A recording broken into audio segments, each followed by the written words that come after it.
Hello বন্ধুরা, কেমন আছো সবাই? আশা করি সবাই খুব ভালো আছো, সুস্থ আছো। আর তোমাদেরকে জানাই অনেক অনেক স্বাগত আমার নতুন একটি ভিডিওতে। ভিডিওটি শেষ পর্যন্ত দেখার অনুরোধ জানিয়ে আজকের ভিডিও শুরু করছি। শিব বা মহাদেবকে দেবাদিদেব বলা হয়ে থাকে। হিন্দু ধর্ম অনুযায়ী তিনি হলেন আদি দেবতা। অন্য দেবতাদের থেকে সম্পূর্ণ আলাদা মহাদেবের সহজ সরল জীবনযাত্রা ও পোশাক আশাক তার ভক্তদের মনে তার সম্পর্কে কৌতূহল বাড়িয়ে তোলে আরো অনেকটাই। শুধু মানুষই নয়, বরং দেবতারাও ভক্তি করে শিবের আরাধনা করে থাকেন। শিবের বেশভূষা ও আরাধনার পদ্ধতিও অন্য সমস্ত দেবতাদের থেকে সম্পূর্ণ পৃথক। যেখানে কেউ থাকতে পারে না সেখানেই বাস করেন মহাদেব। যে সামগ্রী সহ অন্য কোনো দেবতা পুজো গ্রহণ করতে পারেন না, সেই সামগ্রী ব্যবহার করেই শিবের পুজো করা হয়। শিব হলেন বৈরাগী, যিনি মাথায় চন্দ্রমা, গলায় সাপ, হাতে ত্রিশূল ধারণ করেন। বাঘের ছালের উপর আসন গ্রহণ করেন যিনি। কেন তার হাতে থাকে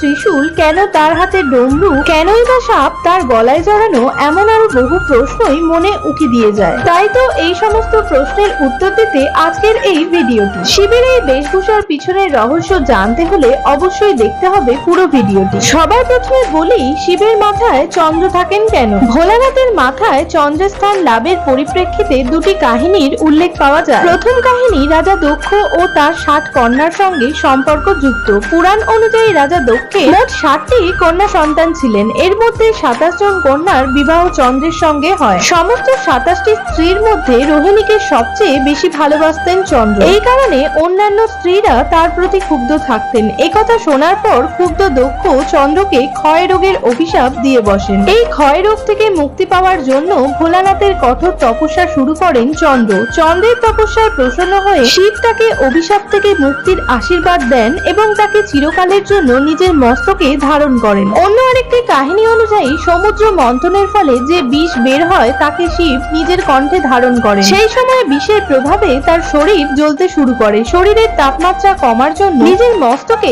চন্দ্রকে ধারণ করেন। এর ফলে তার শরীরের তাপমাত্রা কমতে শুরু করে। মহাদেবের মাথায় এই চাঁদ ইঙ্গিত দেয় যে কাল সম্পূর্ণরূপে তার নিয়ন্ত্রণে। এবার আমরা জানবো শিবের জটায় কিভাবে স্থান পেলেন গঙ্গা। নিজের পূর্বপুরুষদের আত্মার শান্তির জন্য গঙ্গাকে প্রসন্ন করেন রাজা ভাগীরথ। পৃথিবীতে অবতরিত হয়ে পূর্বপুরুষদের তৃপ্ত করার আবেদন জানান গঙ্গাকে। ভগীরথের তপস্যায় সন্তুষ্ট হয়ে স্বর্গের নদী গঙ্গা যখন মর্তে নেমে আসছিলেন, তখন তার প্রচন্ড জলোচ্ছ্বাসে পৃথিবী প্লাবিত হয়ে যাওয়ার আশঙ্কা দেখা দেয়। ভগীরথ তখন শিবের চরণাগত হন। মহাদেব নিজের জটায় গঙ্গাকে আবদ্ধ করে ফেলেন। তখন জটা থেকে মহাদেব তাকে ছোট ছোট ধারায় মুক্তি দেন। সেই কারণেই মহাদেবের জটা থেকে গঙ্গাকে বেরিয়ে আসতে দেখা যায়। মহাদেবের হাতে সর্বদা ত্রিশূল দেখতে পাওয়া যায়। মনে করা হয় সৃষ্টির জন্মের সময় যখন শিবের উদ্ভব হয়েছিল, তখন তার সঙ্গে রজ, তম ও তস নামক 3টি গুণের জন্ম হয়। ত্রিশূলে এই 3টি গুণ সমাহিত। ত্রিশূলের এই রজ হলো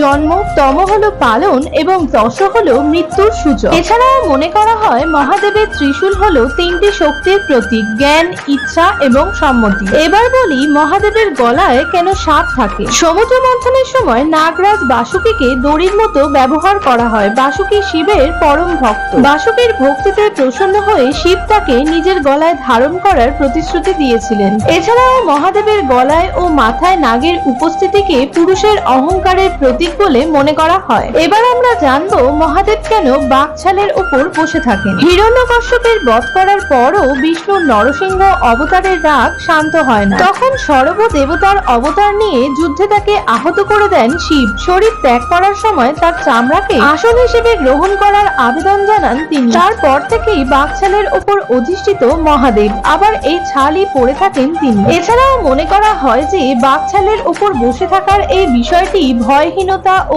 অতি সাধারণ জীবনযাত্রার প্রতীক। এছাড়াও মহাদেবের বাঘছালের উপর বসে থাকা এবং বাঘছাল পরিধান করার বিষয়টিকে মনে করা হয় যে ভয়হীনতা ও অতি সাধারণ জীবনযাত্রার প্রতীক। এবার আমরা জেনে নেব মহাদেবের কাছে ডমরু থাকার কাহিনী।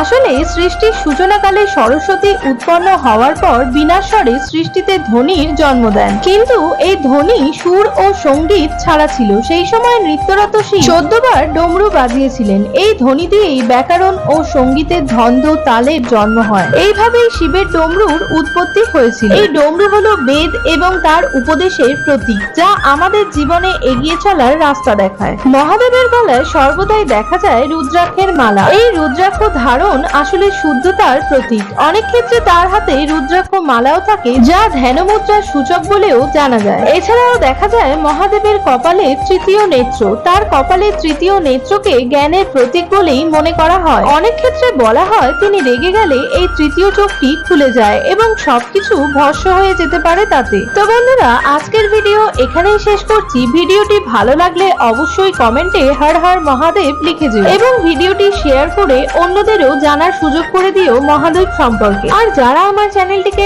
এখনো পর্যন্ত সাবস্ক্রাইব করনি তারা অবশ্যই একটা সাবস্ক্রাইব করে দিও। ধন্যবাদ জানাই আমার প্রতিটি দর্শক বন্ধুদের আমার এই ভিডিওটি দেখার জন্য।